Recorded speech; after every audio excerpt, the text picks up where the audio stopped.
Hey everyone, welcome back to my YouTube channel. My name is Blake, an aspiring entrepreneur, and today I wanted to talk to you guys about Brexit and what it is and what it all means for us if it actually happens.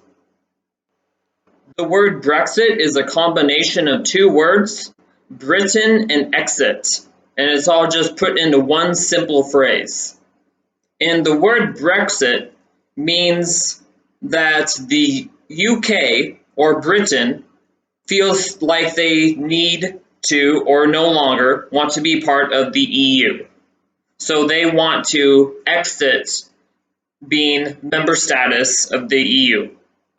I think everybody should be aware of Brexit and how it is going to play out because depending on what happens, it could have a very big effect on the economy and everything on a country level and nationally and even globally.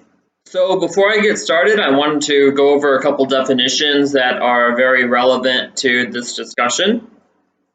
So the EU, or the European Union, is a formation of 28 countries that have agreed to give benefits to other countries that are part of the EU. And these benefits include open borders, a sharing of policies and laws and regulations, and a sharing of a common market. The 28 members that are part of the European Union are as follows: Austria, Belgium, Bulgaria, Croatia, Republic of Cyprus, Czech Republic, Denmark, Estonia, Finland, France, Germany, Greece, Hungary, Ireland, Italy, Latvia, Lithuania, Luxembourg, Malta, Netherlands, Portugal, Poland, Romania, Slovakia, Slovenia, Spain, Sweden, and the UK. The last definition in this topic that is important to know is called the Eurozone. So the Eurozone is 19 countries that are part of the European Union that have all agreed to share the same currency, which in this case, that common currency is the euro. So the 19 countries that are part of the Eurozone include Austria, Belgium, Cyprus, Estonia, Finland, Germany, Greece, Italy, Latvia, Lithuania, Luxembourg, Malta, the Netherlands, Portugal, Slovakia, Slovenia, and Spain. So the European Union was established around the time that World War II was just ending. And this was when there was still a lot of civil unrest and instability. So in order to curb all of this violence and bloodshed, to create a peaceful resolution, these members got together and basically created the European Union, and they hoped that this would keep everybody on track and everybody would start working together and everything would be back to normal. The funny thing about the European Union is that back in 1973, when the UK joined the EEC, which was what was going to be called the European Union in the future.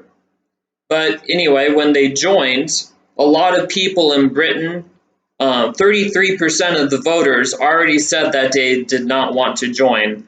So something like Brexit isn't a new concept or idea. It started at the very beginning.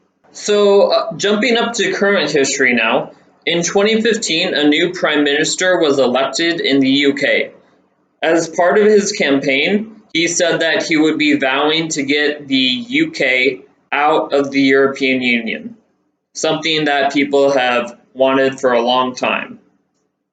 So in 2016, a referendum or a vote was held over this matter, and 51.9% of Europeans or Britons said that they wanted out of the European Union.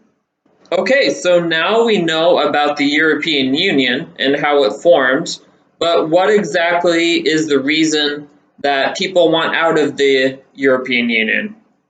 Why is Brexit happening? Isn't it a good thing? So there are three main reasons why Brexit is happening. You have economics, immigration, and identity.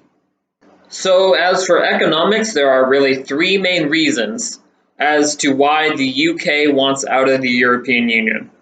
The first main reason is that Europe or the UK does not really want to pay taxes anymore to the rest of Europe.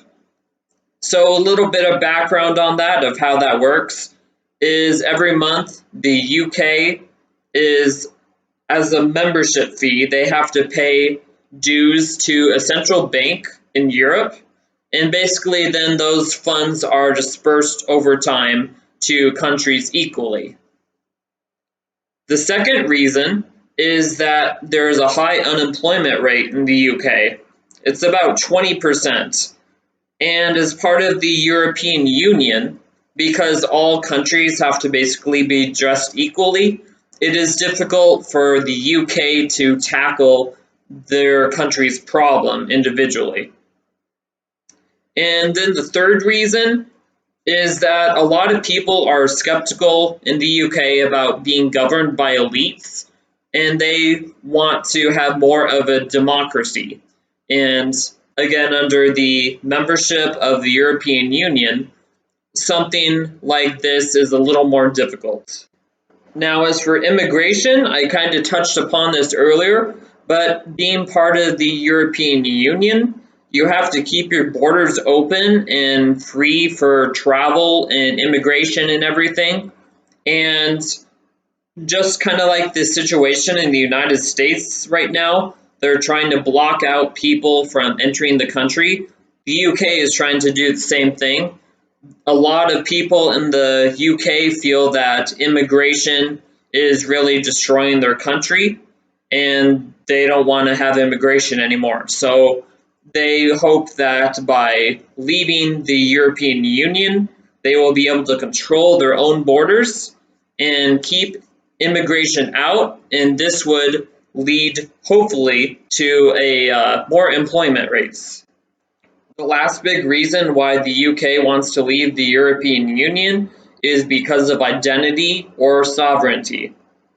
So a lot of people in Britain feel that the identity of their country has been lost, especially with all this unemployment and immigration. And they feel that exiting the European Union would help them restore confidence in their own country and their personal identity.